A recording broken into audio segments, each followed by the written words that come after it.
Board of Education will come to order. We have 5 board members present. Mr. Harding and Ms. Hall are absent this evening. Let the record reflect that we have 5 board members present. Fort Smith Public Schools board meetings are open to the public. However, audience members are not permitted to speak or interrupt the meeting in any way. Anyone choosing to disrupt the meeting will be asked to leave immediately. Our district mission and vision statement states that we are to equip all students with the skills to be productive members of society. And our vision statement is that we are a destination district built on relationships, collaboration, and a culture of excellence. If you would, please join me in a moment of silence before we say the Pledge of Allegiance.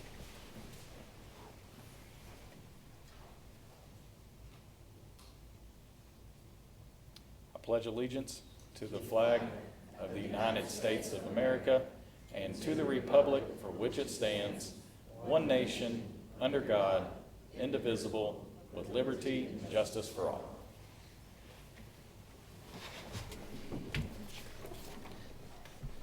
And now for our recognitions. Dr. Bowes, if you would, please introduce our recognitions for this evening. Good evening, President Whitaker, Mr. Mahan, and Board. We have a great list of recognitions this evening, and we'd like to begin by recognizing the Southside High School Quiz Bowl team for capturing the Arkansas Governors Quiz Bowl Association's 7A State Championship. Southside defeated the Arkansas School for Mathematics, Science, and the Arts.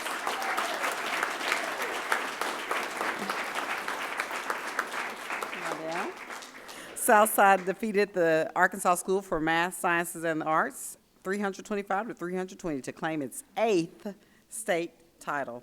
A special congratulations goes to Southside's Justin Hahn, who was named the 7A State MVP. Justin also earned high school MVP honors at the All-Stars Tournament, an individual competition featuring the top Quiz Bowl players from across Arkansas. This marks his 2nd consecutive All-Stars MVP title. Justin and Northside's Cody Goodson were also awarded $1,500 in the Friends of Quiz Bowl scholarships at the Quiz Bowl Finals on April 25th. Congratulations to Captain Justin Hahn, Skylar Hennigan, Claire Hassler, Ty Chandler, Henry Gilbert, Zen Lee, Joshua Chung, Hugo Yu, Alfredo Nuno, River Rose, Lucas White, and Bobby Sneed. Southside Quiz Bowl is coached by Josh Adams. Congratulations, go Mavs.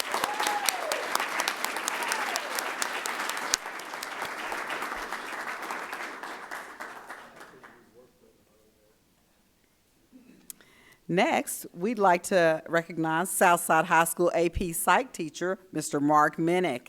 Mr. Minnick is one of only 3 teachers in the nation to receive the 2026 American Psychology Association Teachers of Psychology in Secondary Schools Charles T. Blair Broker Excellence in Teaching Award. The APA TOPS Charles T. Blair Broker Excellence in Teaching Awards are given to outstanding high school psychology teachers, recognized for exemplary teaching, advancing the science of psychology, and their commitment to academic and professional excellence. Congratulations, Mr. Minnick.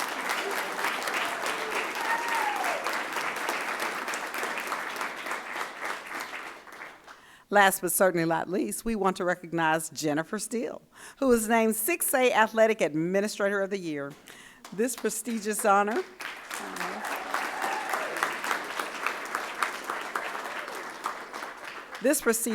recognizes her outstanding leadership, dedication, and commitment to student athletes, coaches, and our athletic programs. Congratulations, Ms. Steele.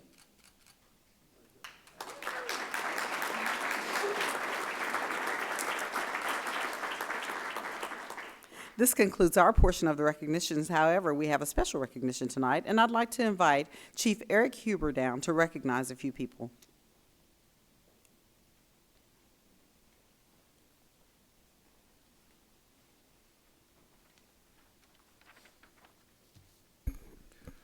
Thank you, Mr. President, members of the board, and Mr. Mahan. Tonight, I would like to recognize 4 individuals from Darby Middle School for their professionalism, awareness, and commitment to student safety during a recent campus incident. First, I'd like to recognize teachers Miss Jenny Jasna and Mr. Colby McGee. Please come forward.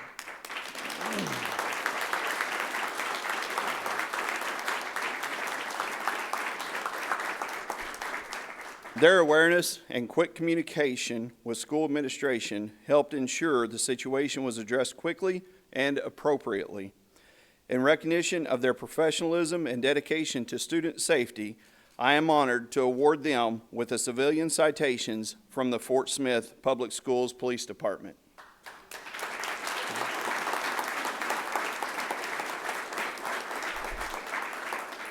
Next, I would like to recognize Darby Middle School Principal, Colonel Jason Mahard. Please come forward.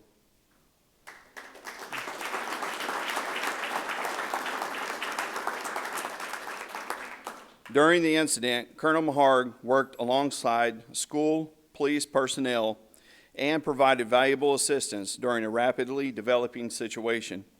In recognition of his leadership, professionalism, and the commitment to the Darby Middle School community, I'm honored to award him with a civilian citation from the Fort Smith Public Schools Police Department.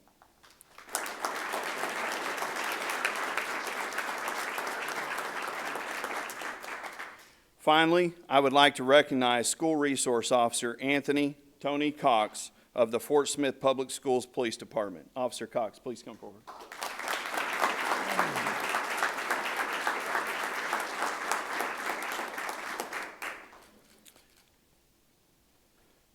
Officer Cox demonstrated exceptional professionalism, calm decision-making, and dedication to duty during the incident, helping ensure a safe environment for Darby. On behalf of the Fort Smith Public Schools Police Department and the Fort Smith Public Schools, I am honored to award School Resource Officer Cox with a certificate of commendation for exemplary service and commitment to the safety of our schools. Congratulations.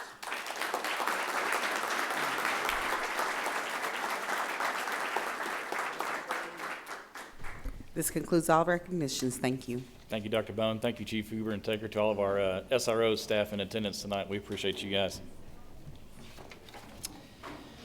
We now open the meeting for public comments. This is a designated time for community members to address the board on matters before us. We have 2 speakers this evening. Each speaker will be given 3 minutes to speak. We welcome your input and encourage you to speak respectfully, avoiding statements about specific students or district staff members. Board members will listen to the citizens' participation, but will not enter into dialogue with the presenter or respond at the time of the presentation. The board may choose to discuss the issue presented at a later meeting, but is under no obligation to do so. The board will now hear from those who wish to make public comments. And our first speaker this evening is Mr. Wayne Haver.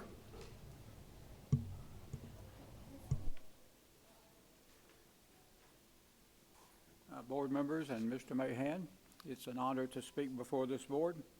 I'm here in place of Sean Carrier, who's in graduation tonight at Trinity.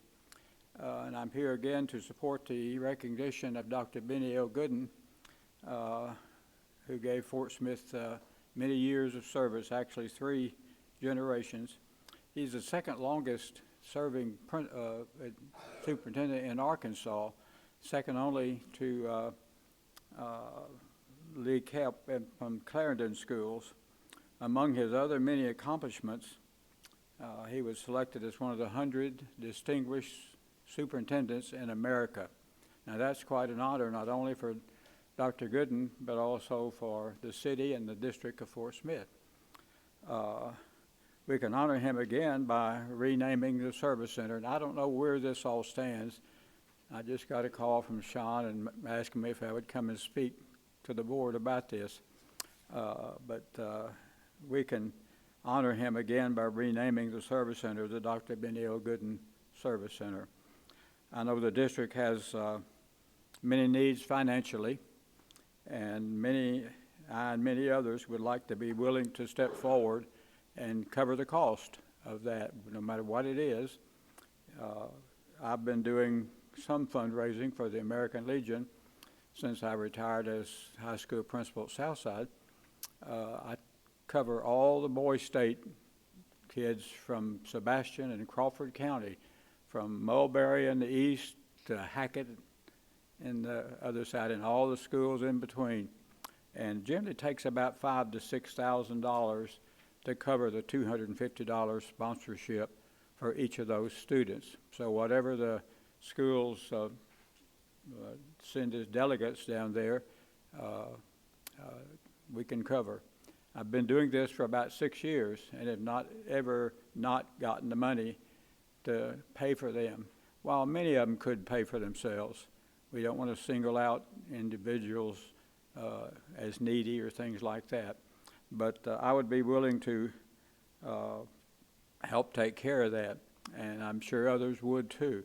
So I would like to recommend again that the school board approve and the naming of the service center, the Benny O. Gooden Service Center, and I can get people to cover all the costs that would be borne by that. So thank you very much for this opportunity to come before you again. Thank you, Mr. Haver. Next, we have up Christy Duty.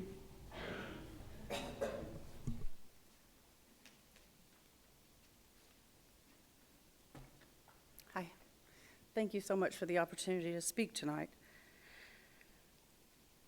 I have a student in middle school at the district and could not be happier with the education. I think this is a stellar district. It has come to my attention, though, that we have a teacher, I don't care names, schools, any of that, but we have a teacher that is wearing Meta glasses in the classroom. I'm not sure how familiar you are with Meta glasses, but basically it's an AI frame. I have spoken to the principal of the school and then to another, I guess the boss of the principal, and have been told that because they are prescription, you can take the glasses and you can put a prescription lens in them.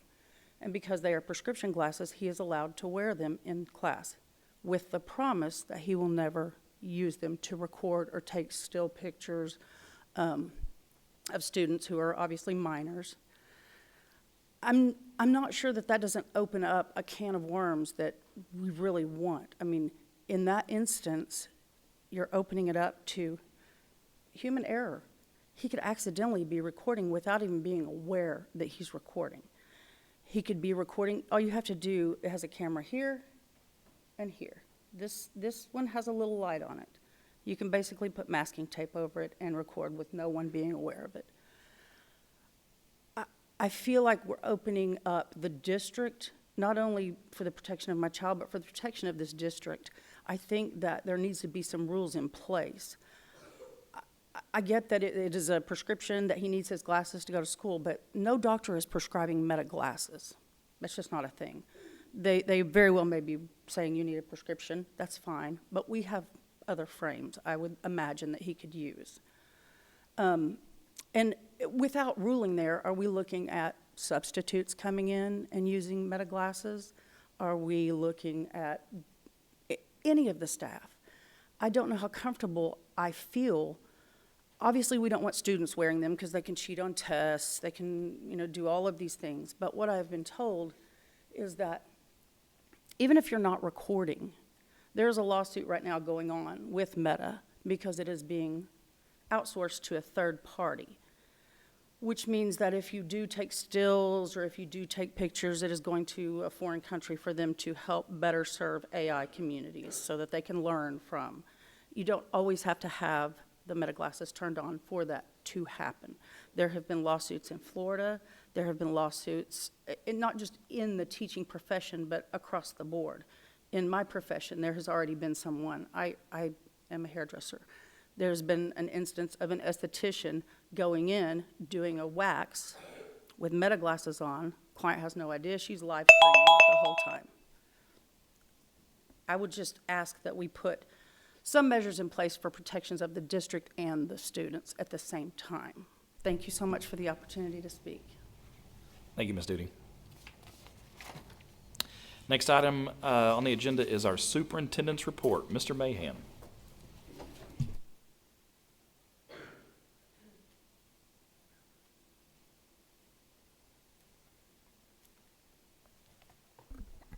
Good evening, President Whitaker and members of the board. A few items to update you on tonight in my superintendent's report. A couple of things I just want to draw your attention to in consent agenda. 6.1, goal 6.1, I'm recommending it's part of the consent agenda to delete that goal. It's around the marquee HVAC and roof replacement cycle. We were addressing roofs and HVAC now, as you know, because it's been very costly.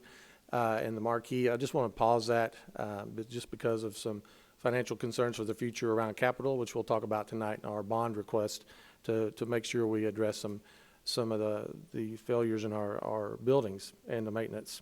Also, 4.1 goal, general overview of cybersecurity improvements tonight.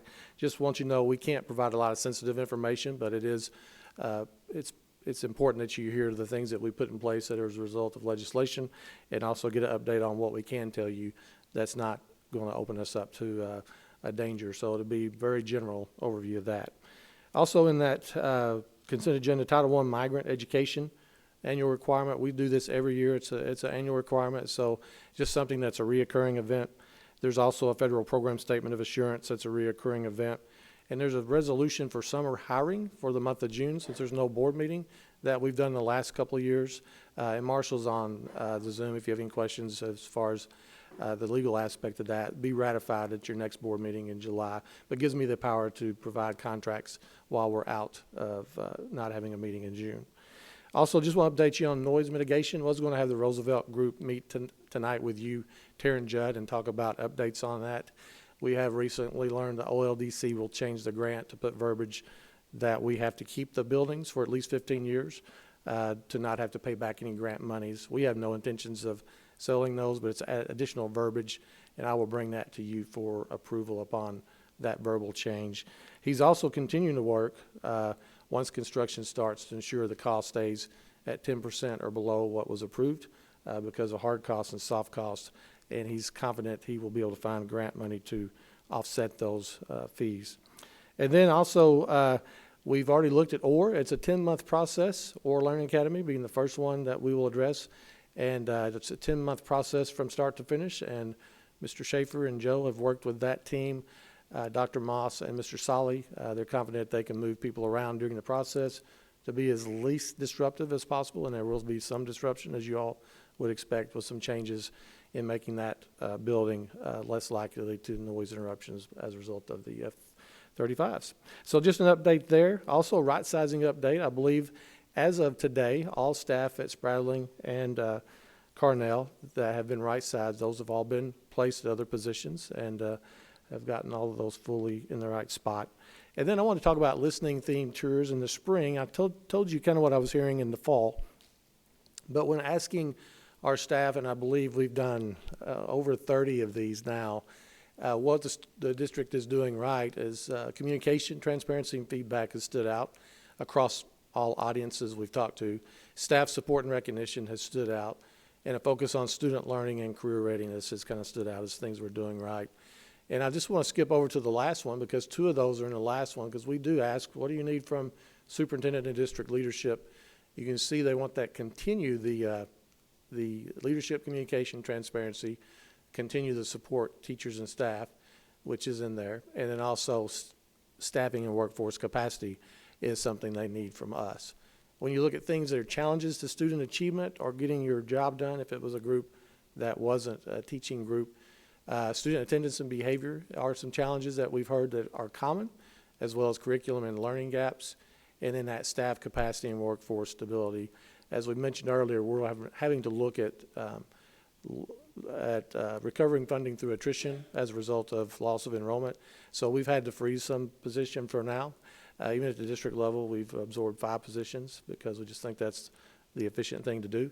And so we're continuing to look at that, but we also don't want it to be disruptive any of our staff or student needs, so we'll continue to monitor that.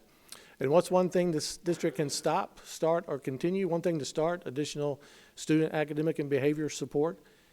We see that especially in our younger ages today, and so some additional supports. We have reminded the investment we've made at OR Learning Academy, one of the only districts in the state that's invested in ensuring we have some support for behavior. And also stop excessive testing. So we're going to get a group together to look at, are we doing something systemically within the district that we need to change along those lines of creating those formative assessments, while knowing we have to do formative assessments to ensure that our grade level instructions and standards are being effective, but maybe we need to do less. So we'll look at that. And then continue communication, transparency, and listening was there as well as one of the things to continue to do as a district. So very pleased with what we're hearing, very pleased with our staff and their openness, and the discussions have been very, very good. Then that moves me over to the good things of May, and we get to share some great things, starting with Kavanaugh. So we should have a slide roll up here. Kavanaugh has a little free library. You see it there in the back of the photo. And Kavanaugh Elementary recently cut the ribbon for their new little free library. The library gives students and families free access to books anytime and helps encourage a love of reading beyond the school day. We hope it becomes a welcoming spot where the community can share stories, support literacy, and keep books circulating for children of all ages. Then we want to brag on the Red Shoe Club. 5 years ago, the Northside Red Shoe Society set a goal to raise $15,000 in 5 years for the local Ronald McDonald House charities. As they celebrate the end of their commitment this year, we're proud to share that they surpassed their goal by raising $20,000. Way to go, everyone involved in that, and for their dedication, their hard work, and commitment to making a difference in our community. That's pretty awesome right there.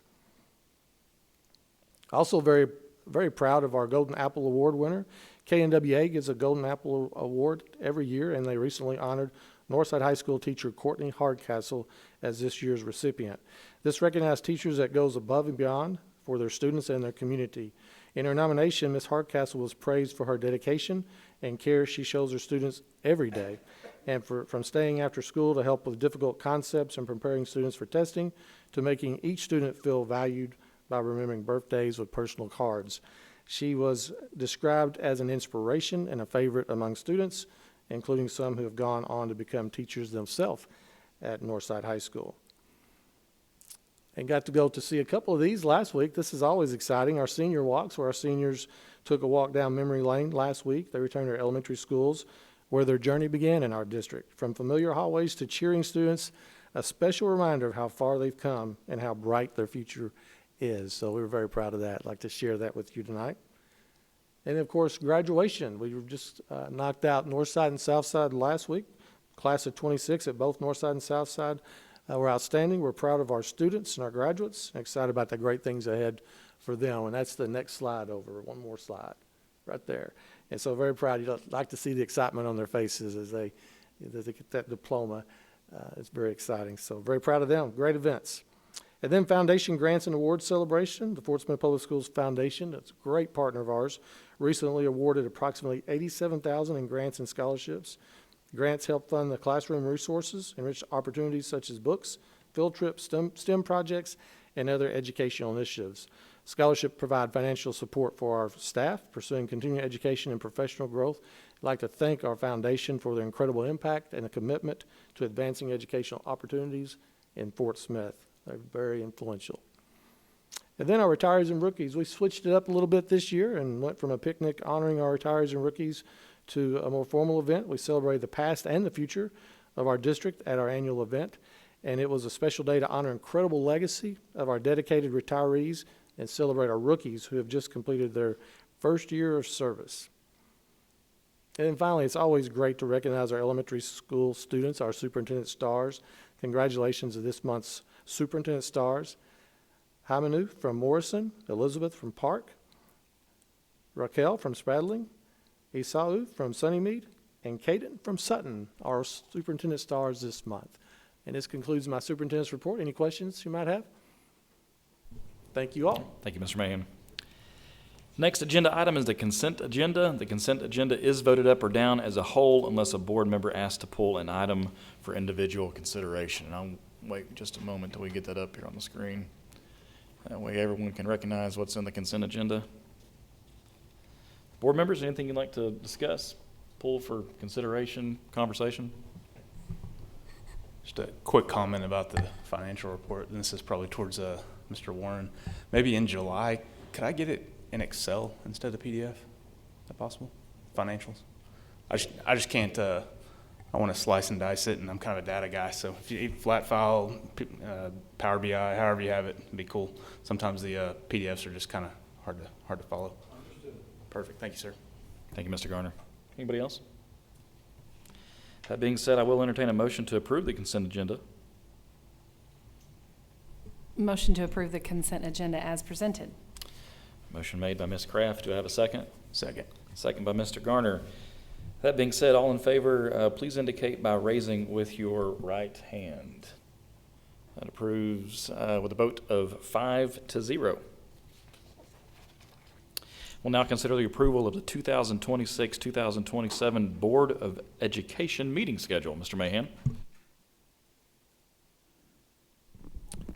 If you'll look at this, it's on the screen, also your handout. We've proposed some dates for your monthly board meeting. Also, we went ahead and scheduled our 4 work sessions in. We'll have a different focal point like we did this year when we looked at transportation and child nutrition. We'll do that, but we went this time and went ahead and scheduled it in so you'll know which dates those are. We, of course, try to schedule around holidays and calendar conflicts to the best of our ability, but would like for you to take a look at that, any feedback or suggested changes or an approval to the calendar for next year. Mr. Garner. Yeah, I'm happy to make a motion to approve calendar.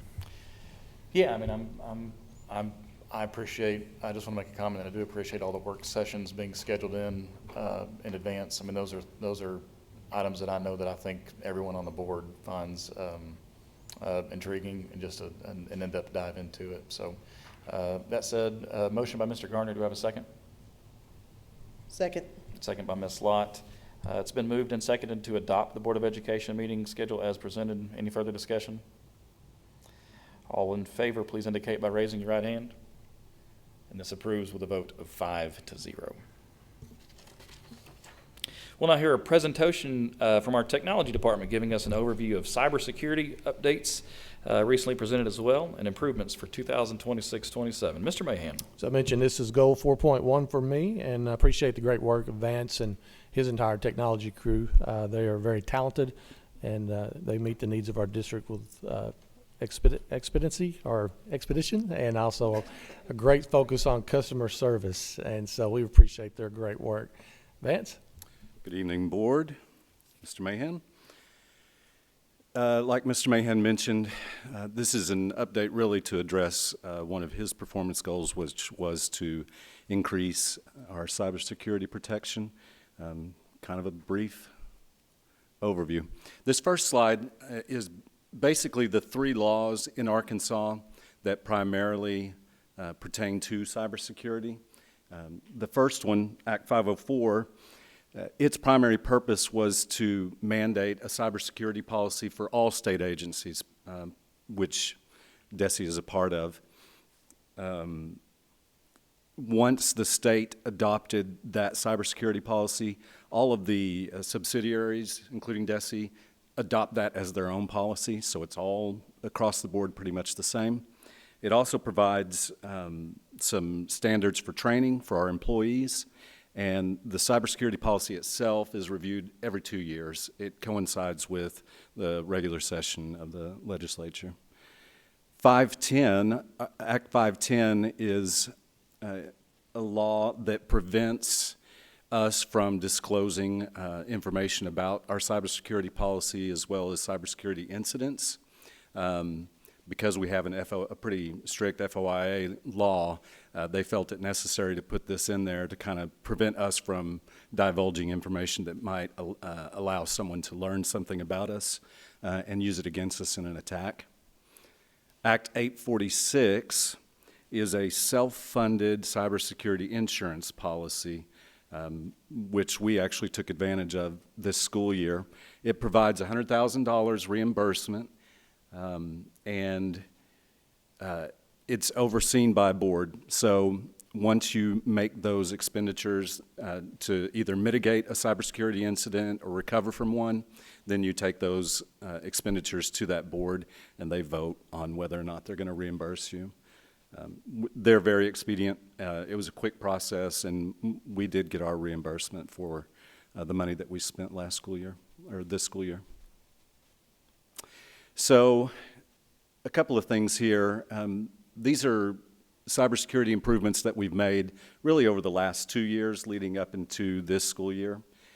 The first one is new firewall implementation, which actually coincided with our cybersecurity event.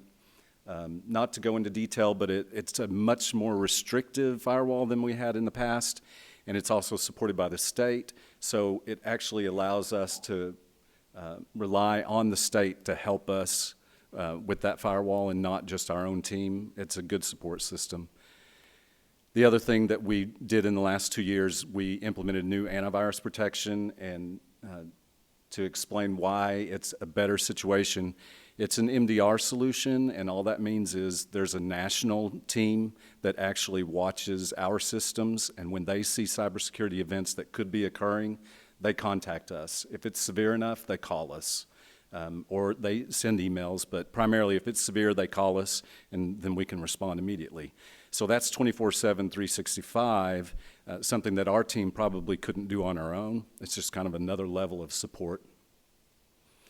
Now, the cybersecurity plan is broken into 3 phases, phase 1, 2, and 3.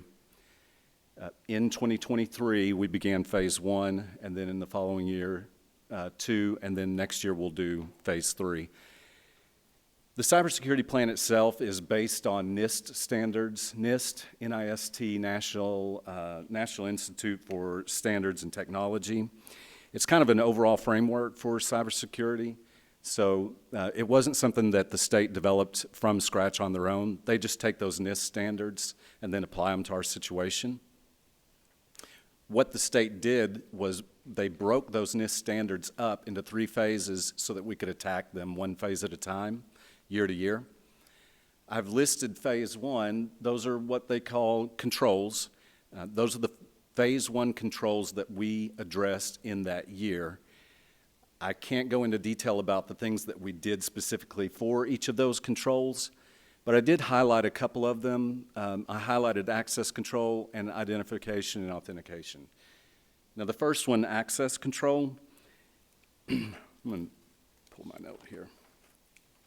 Access control for us is essentially limiting access to the data that we have. It also allows us to only offer the least amount of access to an employee based on their job role. So it really is us controlling what people internally have access to, which was important. Starting out, you end up with users that have too much access to too much information. And so that access control lets us review and scale that back. Identification and authentication is primarily our login methods for our systems, as well as the authentication piece. So the important things to know, 2 things. 1, password management. Our password management is much more stringent than it ever was. The requirements are much more stringent than they ever were, much to most people's dismay. But it seems hard to remember your passwords, but there's a reason. We can't make them simple. The authentication piece is our implementation of multi-factor authentication. So there's really not a system that we have that doesn't force you to have a second factor. So your password is the first factor, and then your second factor might be a text message, it might be an email, but some other way for you to confirm that that is you logging in. You see the phase 2 controls. I highlighted 2 there. The first one, audit and accountability. Audit and accountability for us is basically tracking system events and tracking user events to make sure that if there is something nefarious on the network that's occurring, we're seeing those events. Not that we didn't monitor things before, but now that we know more of what to look at, those are the types of things that we look at on a daily basis. Events that are occurring, could be a login event of a user that hasn't worked here in 3 years, and you notice that and think, oh, we might need to address that. The configuration management piece that I highlighted is essentially controlling the changes to IT infrastructure and documenting those changes. So what we want to do is make sure that when we make changes to, say, security policies or any kind of configuration of the infrastructure, that we document that as something that is valid, that we did, and if we see something happen on the network that's not part of those change logs, we'll know, hey, that might be something nefarious that has caused that change. Now, next year we'll begin phase 3, and that first item, increased email security. So we're employing new methods to increase email security. Email phishing scams, number one way that people are getting cyber attacked is through phishing scams. So we're going to use some third-party utilities and third-party services to monitor that closely, as well as try to weed out the bad emails. And then phase 3 of the cybersecurity plan. You see the controls there, and I've highlighted 2. The first one is physical and environmental protection, and for us, what that looks like is making sure that we physically control the areas that sensitive infrastructure items are in. It might be locked doors. It might be scaling back who has access to those locked doors.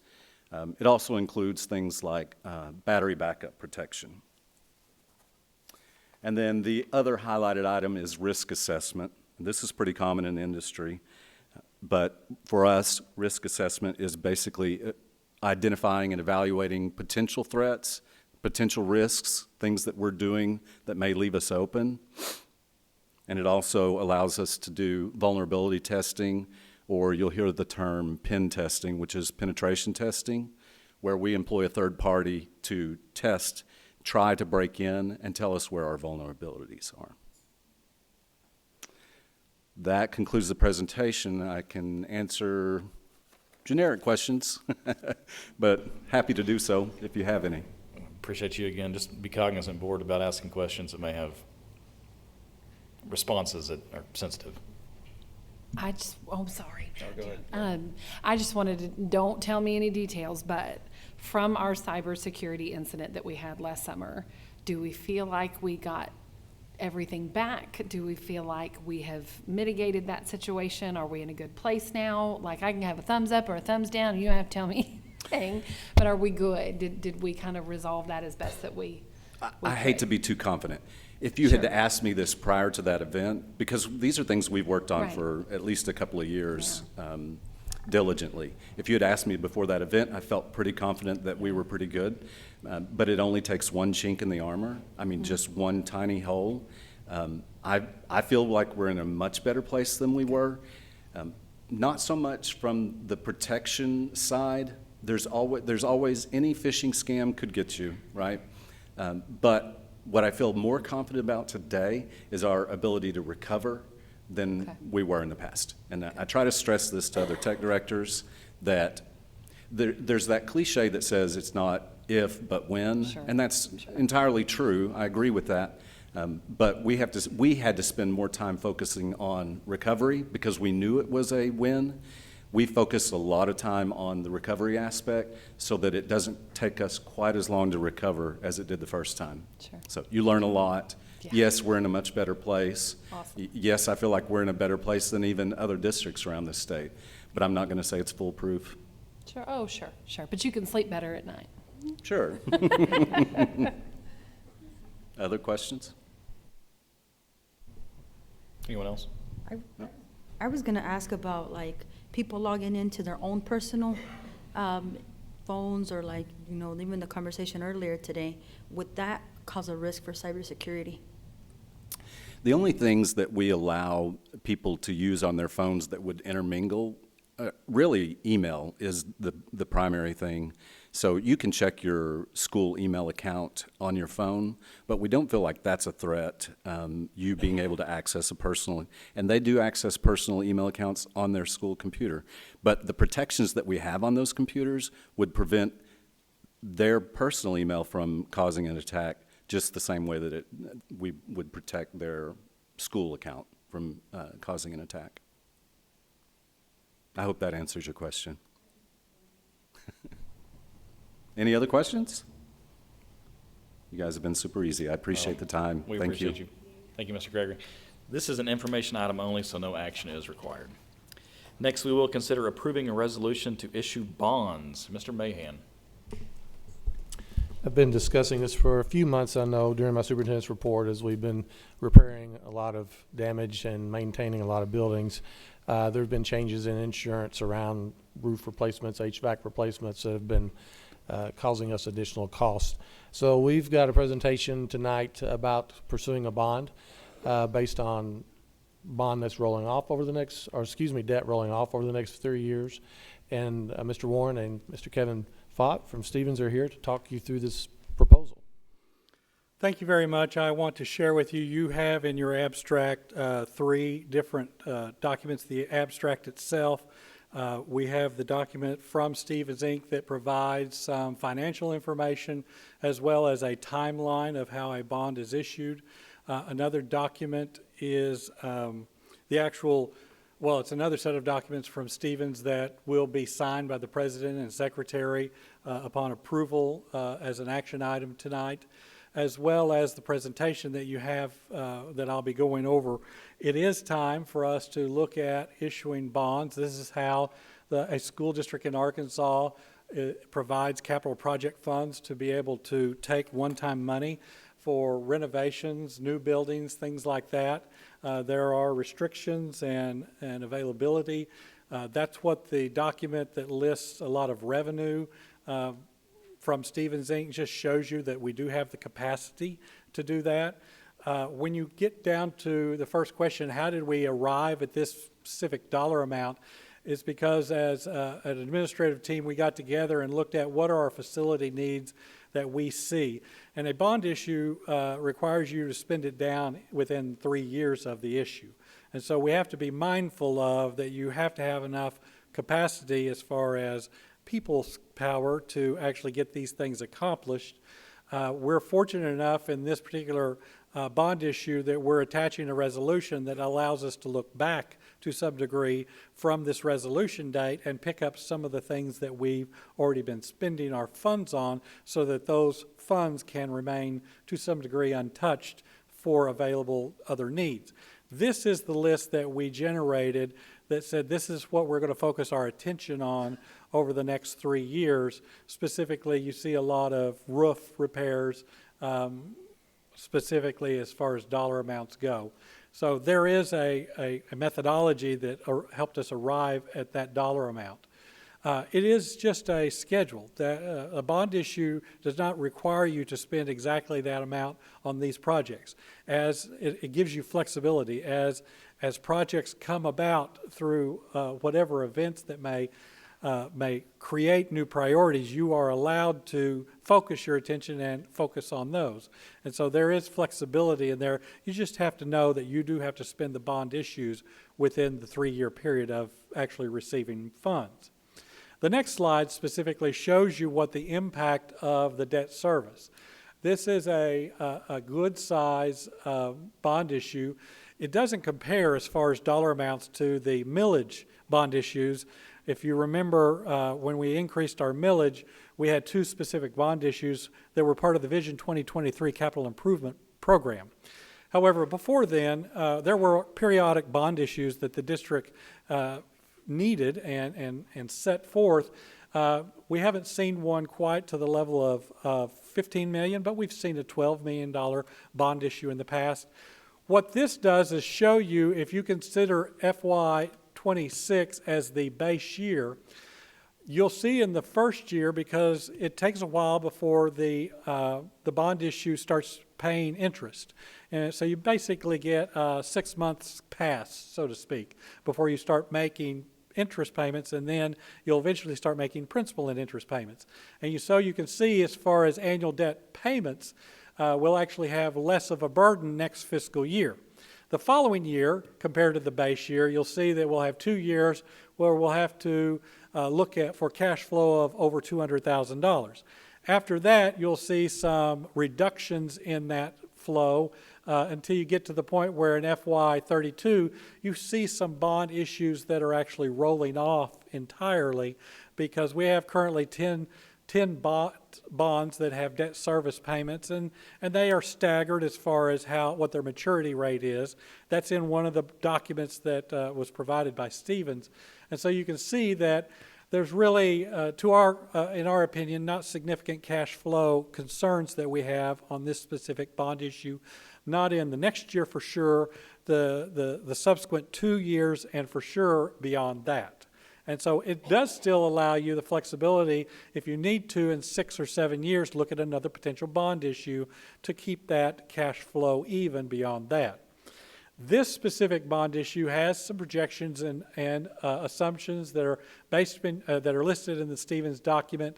What the name of it is, how much the actual bond issue is for, how much we expect in net proceeds, when the payment dates are listed, and a projected interest rate, for lack of a better term.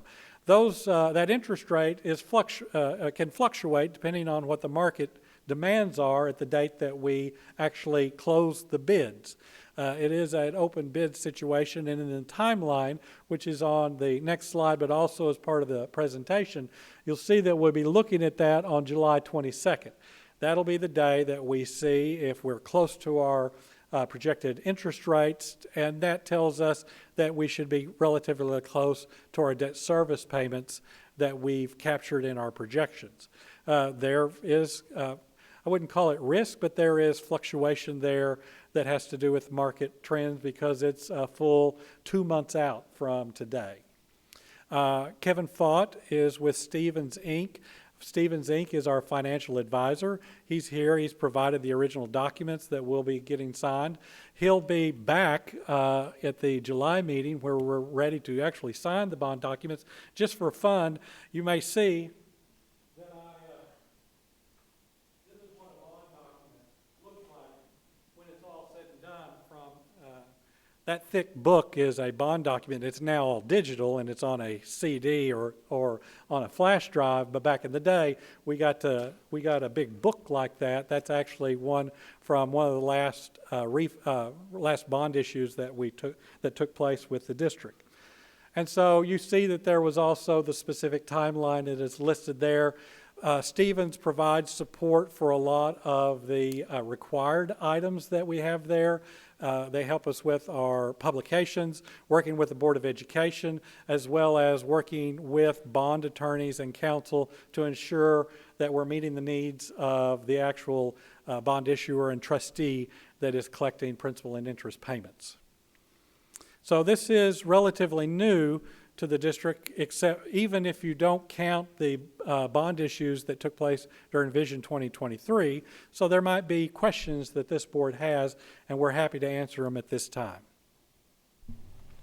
Thank you, Charles. Board members? Mr. Garner? Mr. Warren, is there a reason why we would choose Stevens and not another provider?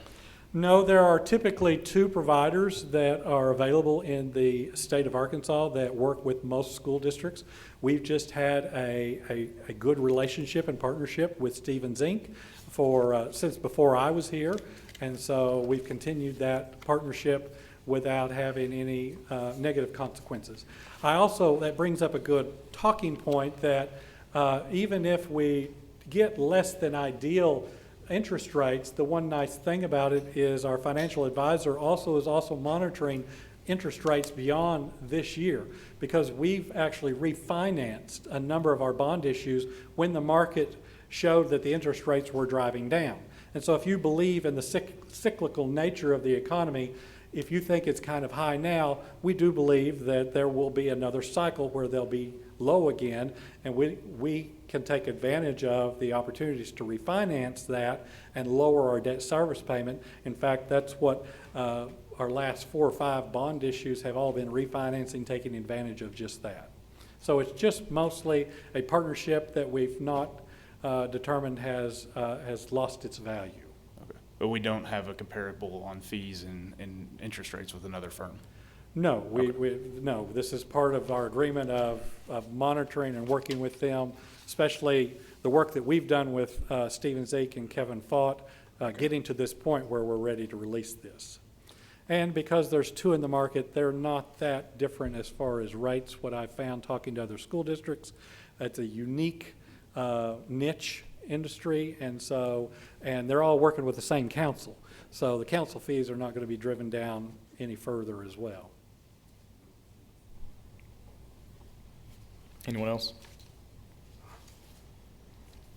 Mr. Warren, much of this can be above my head because this isn't necessarily my forte, but I would like to believe that this is the right thing to do. Yes, this is the time now for capital project needs that we have. This is a manageable amount. that allows us to do the necessary things that we have in the district for the next 3 years. And it also allows us to maintain good cash flow over the course of the next few years until we see more of the bond issues falling off.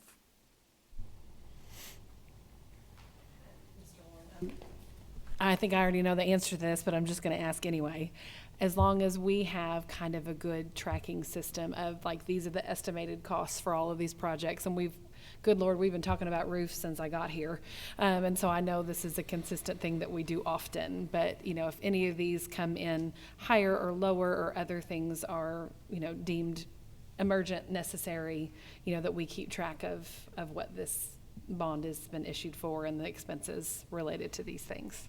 Yes, very much so. Just like I got good practice with the Vision 2023. I bet you did. I bet you did. Of making sure that we isolate the bond issue into a segregated fund, make sure that the bond payments, the capital projects are aligned with that, and even the fact that we have the ability to go back 60 days prior to this resolution date allows us to also purposely transfer some funds back into our main capital project fund, which I call Fund 3000.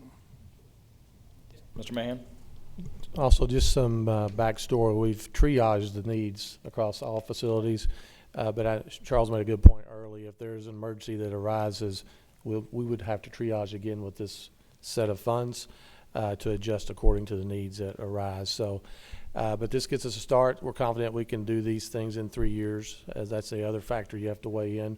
And then at that time, we have to reassess if this payback money over the last 60 days helps us get more solvent in capital budget, or if we had to look at a bond in the future as well for facility maintenance. Thank you. Anyone else? That being said, I will entertain a motion to approve the resolution to issue $15 million in second lien bonds as proposed. Do I have a motion? So moved. Moved by Ms. Kraft. Is there a second? Second. Second by Lynette Lott. It has been moved and seconded to approve the bond resolution as presented. Any further discussion? That said, all in favor, please indicate by raising your right hand. Seems as if this will pass with a vote of 4 votes in favor, 1 abstention. Thank you.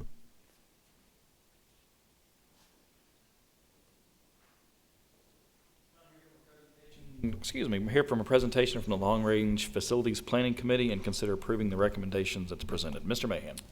Yeah, this is the ongoing process, and we have an update based on the last recommendation from our right-sizing committee. Dr. Bowe? Good evening. Again, President Whitaker, Mr. Mahan, and Board.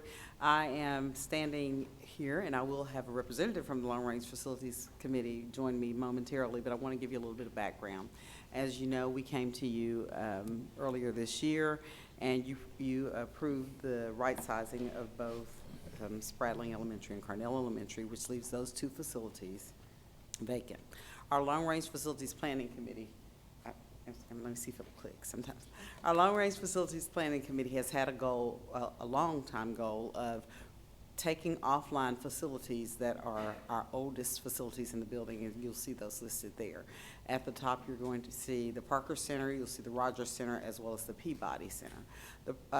The departments housed in those buildings are listed below, and it's of note to make sure you understand that every department that's impacted at the bottom of that slide worked together to make a presentation about what could be the possible uses of both Carnell and Spradling Elementary, and they made that presentation to the Long Range Facilities Planning Committee. The results of that presentation will be shared with you here tonight. But again, I just wanted to make it clear that the directors of technology, curriculum instruction, athletics, all of these departments work together to say, okay, if we're in these older facilities, how could we best utilize facilities that are in better condition by taking these older facilities offline and possibly later have them available for sale. Next slide, please. So the first building that was available after the right sizing is Carnell Elementary. And the curriculum and instruction team that is currently housed at the Parker Center. Well, they're actually partially housed at the Parker Center. Some of them are here in this facility, some are also in the Rogers Center. So they worked together to try to get all curriculum and instruction under one roof at Carnell Elementary. And the next slide will show you how they propose to use the layout of that building to put all of the curriculum and instruction services together in one place, which allows for better collaboration and better work together, and then you're not having to travel across town to try to get pieces together to work together. So these are all people who support our schools in the area of curriculum and instruction. They will all be housed in one space, but as was mentioned earlier and will be mentioned later, all of these people don't stay in the building. They serve our schools, so many of them are out in the schools, but they have an office space within that building where they come in for different collaboration. Next is Spradling Elementary, which is the other facility that has become available. And the proposal here is to move the Adult Education Center to the Spradling Elementary facility. That proposal was made for a few reasons. One, because of the location of public transportation. Public transportation pulls right up to that location, and many of our clients who use the Adult Education Center rely on public education. It makes it a lot easier for them to get there. Additionally, housed in this building will be some of the pre-K services that currently are housed there as parents, as teachers, and our Children's Service League, which is currently housed at the Parker Center, will also be moved, and the map will show you that, this next map. So how they've designed this building. It gives them a lot more space than they currently have in a much more modern facility, and it also allows us to move the services for the Children's Service League there, as well as our Parents as Teachers program. Next, we would take the Special Education Department, which is a part of curriculum instruction, but is currently housed in Building D, and move them over to Carnell, which will be a part of the curriculum instruction, which frees up space for our law enforcement and our technology department to move into Building D. It centralizes them into this area, brings the police department back here as a central dispatch location, and it also brings in our technology to a separate location that's more modern and gives them a lot more space to spread out and share space together. And in Building B, we will be bringing our athletics department from the Rogers Center back over here in the space that curriculum instruction currently houses here in this, when you first walk into the foyer in Building B. It's where part of our curriculum instruction is. Again, that piece would move with all other curriculum instruction over to Carnell should this proposal be approved. It would put our athletics back in a central location in a more modern facility as well. We'll see where they'll be housed. Okay, next slide. So what would it cost? On the slide, you will see worst case scenario. That's if we did all of these things. We do not have any intention at this point of building a parking space and expanding it, but if we ever decided to, this would be the potential cost. Currently, the parking, because everyone is not there at the same time, would accommodate with the excess overflow parking at Carnell in the grassy area. They use that right now, even as staff at Carnell. So if we did decide at some point to build a parking space, that would be the cost.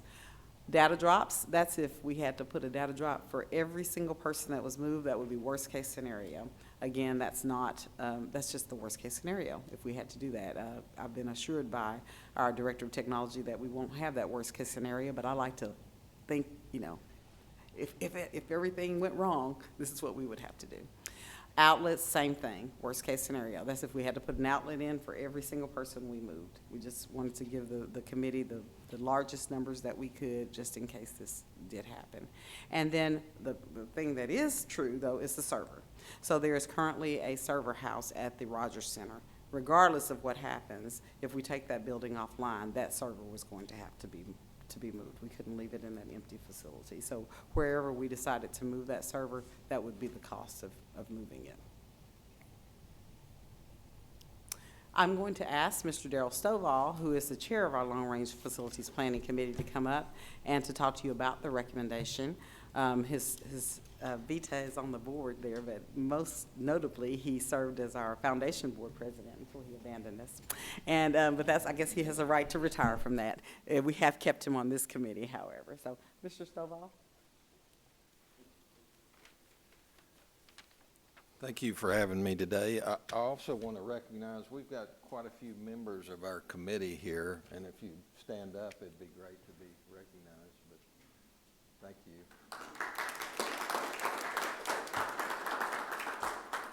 I think I got a slide,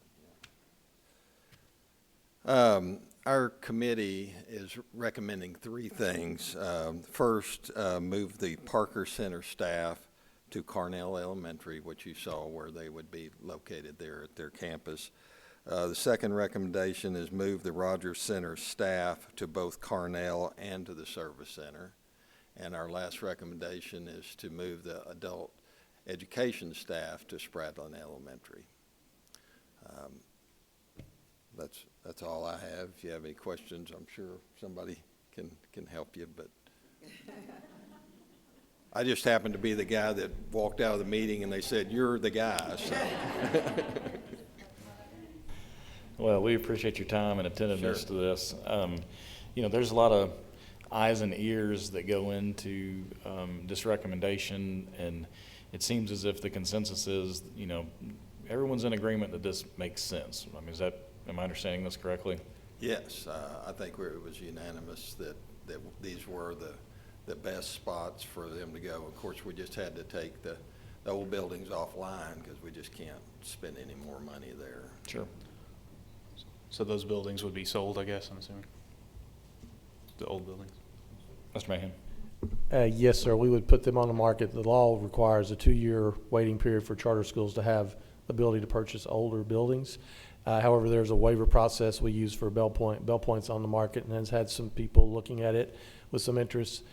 Trustee was so close to being moving through the 2-year process, we intend to put it on the market toward August. And then we would apply for a waiver to put Parker, Rogers, and Peabody on the market after, I think it's a 30-day process. And then that process, the state notifies charter schools of the availability to make sure everybody knows it's available. Don't know how soon these buildings would sell or the market would be for it, but certainly we would want to, the reason for the right sizing committee's recommendation is that these are buildings that's just not a good investment any longer. Understood. Thank you. Ms. Lott? So two things. One, when will we have more accurate numbers as to our projected worst-case scenario versus realistic scenario? How long will it take to get that kind of? Currently, the only cost that we know we would incur is that $250,000 server move. We know what we would incur that. Once we got all the staff in there, they'll get in there and they'll be like, oh, we need another data drop. And if they do, then we'll come back and say we'll put a data drop in. But right now, the way that we've looked at it is we could move into these buildings. They're move-in ready right now, and we could function. Does that help? Yes, and then two, just so everybody listening can understand, how do you pick who's on the committees, and where do you pull those committee members from when making those decisions? I've been asked that in the public before, so I figure this is a good time to kind of put that out there for the Yeah, general. absolutely, great question. So the committee that made the recommendation to the long-range planning committee was just every leader that was involved in those departments. They met with their staffs, and then they came and made the recommendation. The long-range facilities planning committee has been in place, what year, Mr. Schaefer, since? 2 years ago. They've been in place for 2 years, and we had members of the community as well as members of our district and teachers. I think part of the question that was asked me was how someone is considered for that. Is it just somebody that staff here recommends, or do people volunteer for that? Kind of, you know.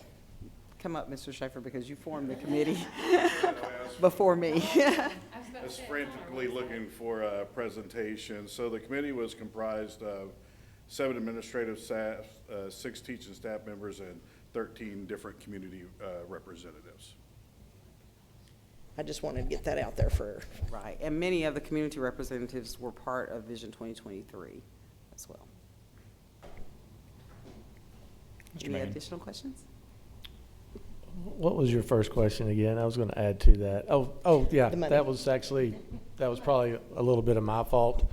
I'd heard concerns about a parking lot, so what's that going to cost in case we have to do it? I want to make sure people know we don't anticipate that. But I wanted to put it out there just in case after we assess, don't anticipate that. And also the data drops, just to be real clear that these are costs that we could potentially have. We don't expect to. We're going to try very hard not to. I think that was my charge, is I didn't want to spend a lot of money on this transition other than that required funding for the big server. I was just gonna make a comment. I'm glad these buildings will be used, and that's good. Yes, ma'am. The work I'm most proud of is the fact that those teams hashed it out. They really worked hard to come to consensus on where they thought they would best be able to work together to serve our students and staff. Thank you. Board, just so everyone's aware, the recommendation will read as follows, considering 1, 2, and 3, not necessarily an a la carte, so to speak, but the recommendation will read, or the motion would read, to close the Parker Center and relocate services to Carnell, close the Rogers Center and relocate services to Carnell and the Service Center, and to close the Peabody Building and relocate adult ed services to Spradling. So, any other questions, comments? That said, I will entertain a motion to approve the committee's recommendation as follows. To close the Parker Center, relocate the services to Carnell, close the Rogers Center and relocate services to Carnell and the Service Center, and to close the Peabody Building and relocate adult ed services to Spradling. Is there a motion? So moved. So moved by Ms. Kraft. Is there a second? Second. Second by Mr. Garner. It has been moved and seconded to approve the committee's recommendation as presented. Any further discussion? All in favor, please indicate by raising your right hand. This carries with a vote of 5-0. Thank you, Dr. Bone, and thank you to Mr. Stovall for being here as well. Thank you. For our next presentation, we'll hear about the 2026 Atlas results that were administered in April and May for grades 3 through 10. Mr. Mahan. Yes, Dr. Minton will come forward and do a presentation on our recent summative assessment, the Atlas State Assessment, and show you some trends and some data that we have as a result of the turnaround on the test scores. Thank you. Good evening, President Whitaker, board members, Mr. Mahan. This month's Student Academic Achievement presentation will spotlight Atlas assessment data. It's the data relative to proficiency. There were 4 levels of performance, and level 3 and level 4 is what we have information from the state on. And I will remind us of what we have visited about previously in terms of what constitutes a letter grade for elementary and middle school. Achievement, meaning proficiency, counts as just 1/3 of a school's letter grade. The other 2/3 are growth. For high school, there is another element included, and that's, or 2 elements, graduation rate and merit in distinction. So you can see the breakdown that results in a letter grade. So want to make sure that I stress, while we are so very proud of the data that I will share with you, it is not reflective of student growth or any other data that would be included in a report card grade. The State Department expects to release that information this fall. Lots of green. Hey, that's great. And you can see for grades 3 through 5, in particular, science, all green. So big shout out, kudos to our teachers for incorporating not only the standards in science, but throughout EL, English Language Arts, and math. Middle school proficiency results. Well, let me go back for a minute. One thing I do want to additionally highlight are some of the double-digit gains that you see at our schools. That is significant and impressive, and certainly we are gathering information. Ms. Gladden has been gathering information as to, hey, what'd you do? What do you attribute those gains to? Middle school, same. You can see some significant double-digit growth. and take a look at the green across both high schools. This is work that we commend our teachers for and appreciate our building leadership. However, I do want to make sure that I reiterate it is just one piece of the puzzle, if you will, that results in a report card grade. Questions? Could you go back briefly just to that? Was it the virtual that went from 0 to, sorry, the next slide? Back? Forward. Okay, Or, let's see. or down, or sure. Next one. Okay. It went from 0 to 43. Was that just not measured in 25? It's a function of the small sample size. Okay, got it. Great question. Any other questions? How would you say we would tackle our virtual learning in a more productive way? I mean, I know that there's a considerable amount more green than yellow, and I do find the value of in-person learning, but sometimes there are circumstances that are just out of our control, you know, for our virtual students. But what do you think that our approach is to see those yellows turn to greens? It's continued conversation with parents, guardians, as well as some incentives that we are being, Dr. Hall is being creative with regard to participation in the lessons, and which will result in better performance on the assessment. But certainly not unattainable. Pardon me? But certainly not unattainable to see growth. Oh, absolutely. Absolutely not unattainable at all. Board members, any questions? Okay. We appreciate you. This is an information item only. No action is required. Thank you for being here. Thank you. Now hear information pertaining to the Global Innovation Academy Charter School. Mr. Mahan.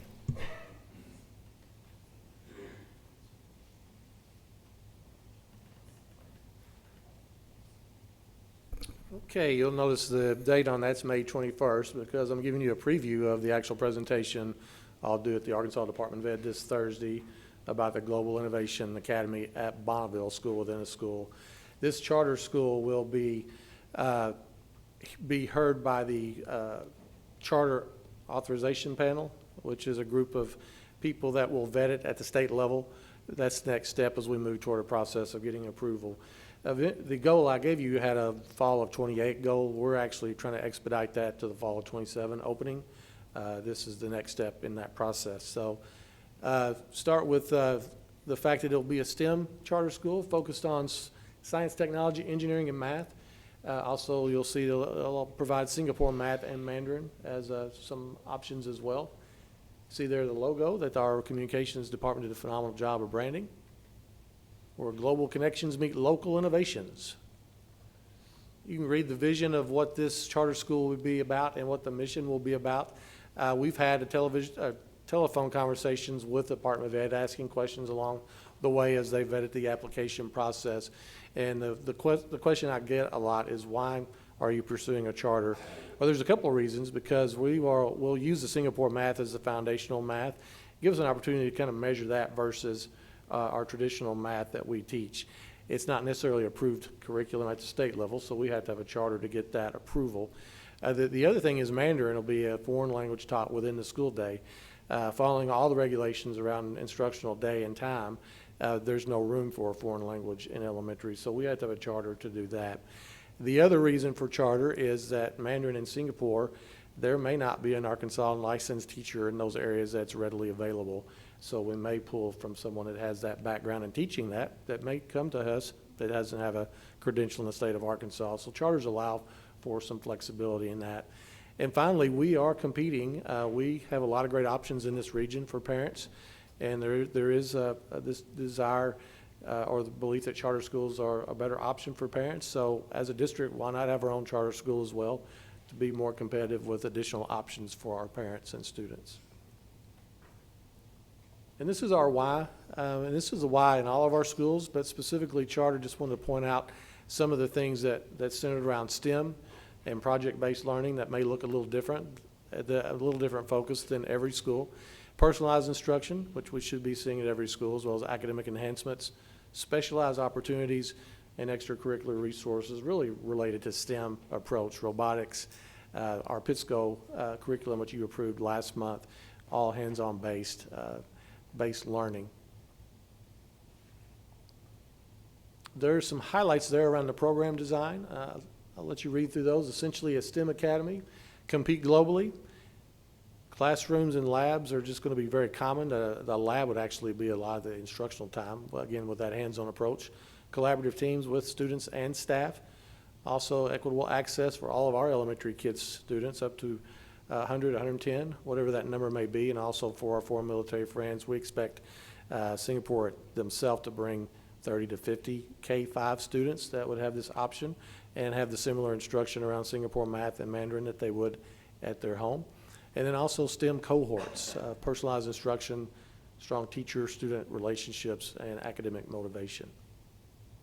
And the other thing that we learned from the charter discussions is this is a unique opportunity in the state of Arkansas, which personally I like for our district to lead in regards to opportunities for our kids and our staff.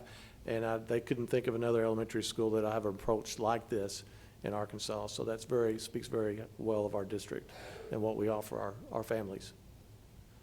And then the global navigation, what will it provide? You can see the different markers there. I've already talked about all of those areas, but those are the things we'll focus on in Little Rock on Thursday. We've got a lot of support from our Chamber of Commerce, multiple meetings with military liaisons, co-planning with Singapore education representatives. You all approved the resolution last month, gotten a lot of stakeholder input, and higher education and industry mentors have been very impressed with this opportunity.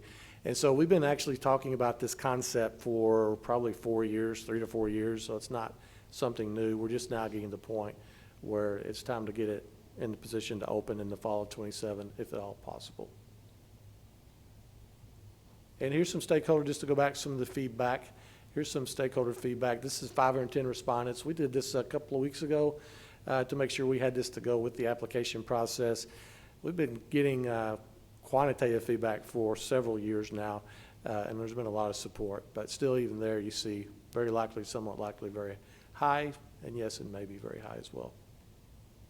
But that's a representative of about 500 people. And then educational model, instructional approach, and also the extra and co-curricular opportunities that you see on the right.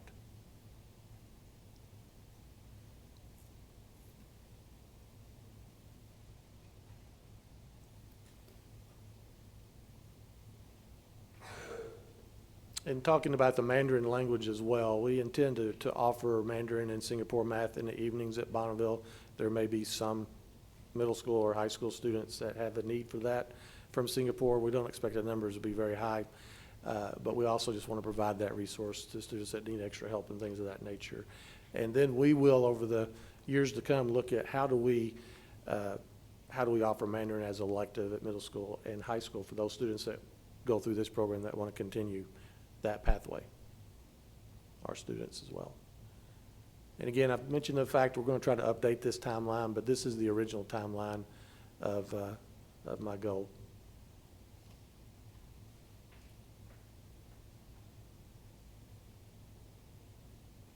Okay, and this is Global Innovation Academy will foster innovation, academic excellence, and career readiness by combining rigorous academics with hands-on projects, mentorship, and real-world applications.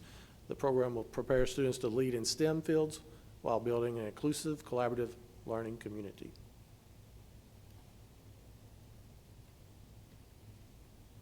Okay, any questions? We probably already talked about this before, but do we have space carved out at Bonneville for this? Will we need to do any renovations, or do we have classroom space and lab space kind of ready to go? Yes, we have a designated area of Bonneville that's available, open space.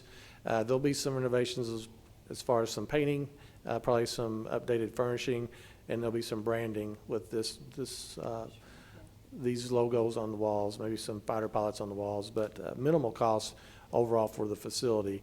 The overall cost anticipated for staffing, if we were to hire all new people, would be around $700,000, but we're going to push about 110 of our kids that have interest into the academy. So a lot of our teachers will just relocate to the Global Innovation Academy. Our instructional cost is probably going to be around the Singapore instructor and the Mandarin instructor.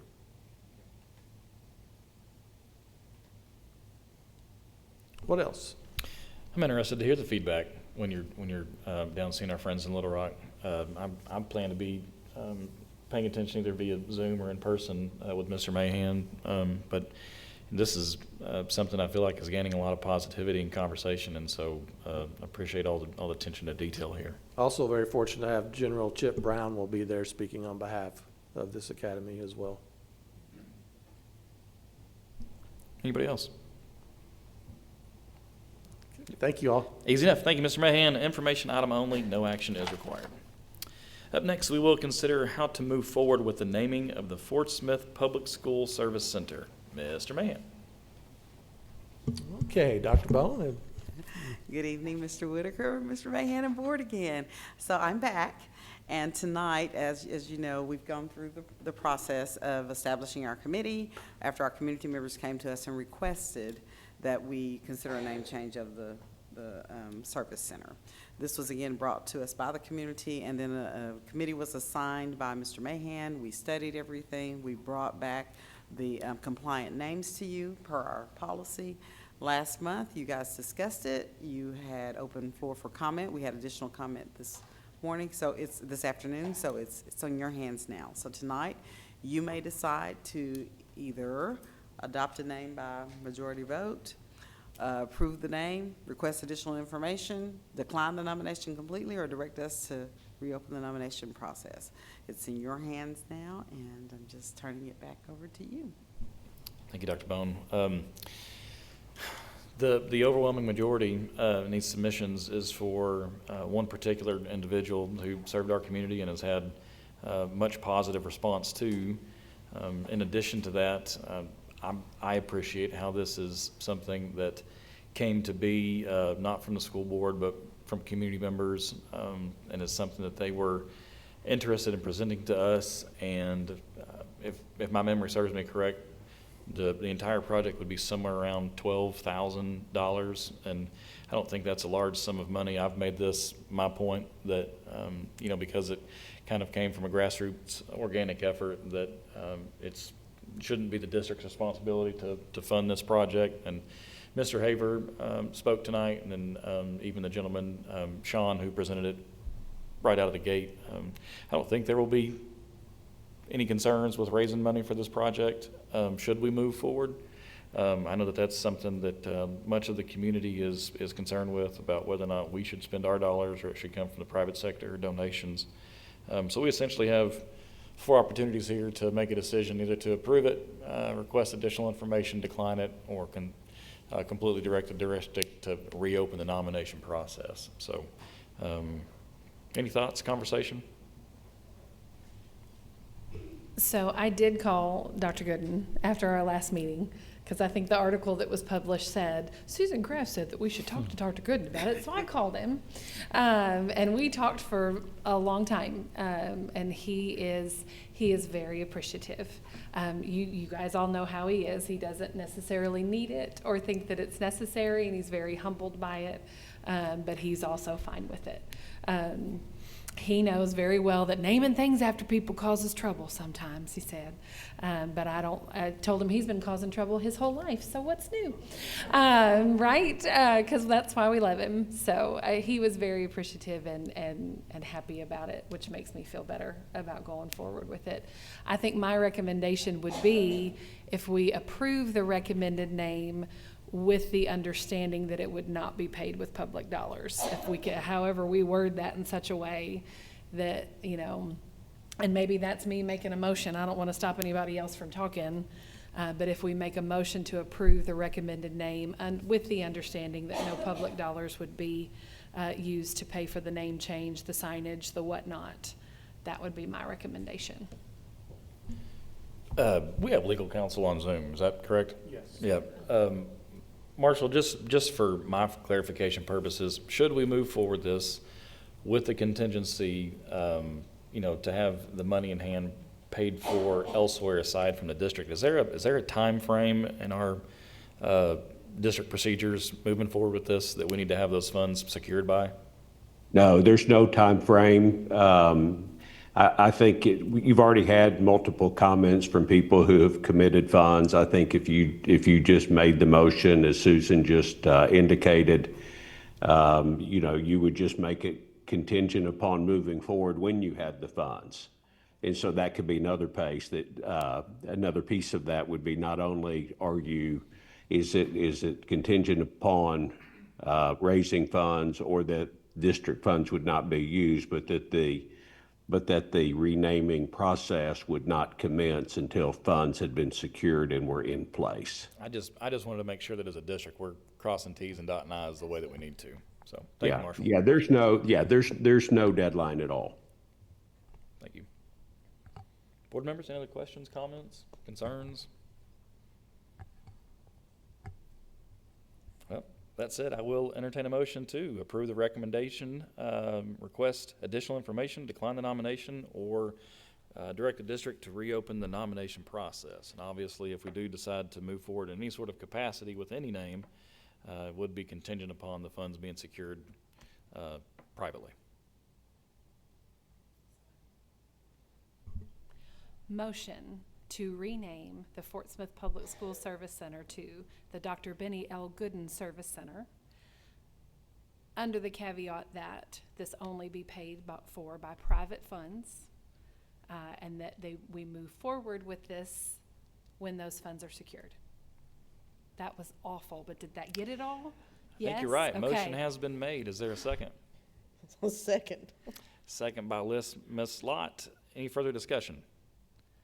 That said, all in favor of the recommended motion by Ms. Kraft, please indicate by raising your right hand in favor of. That is approved with a vote of 4-0 with 1 current abstention.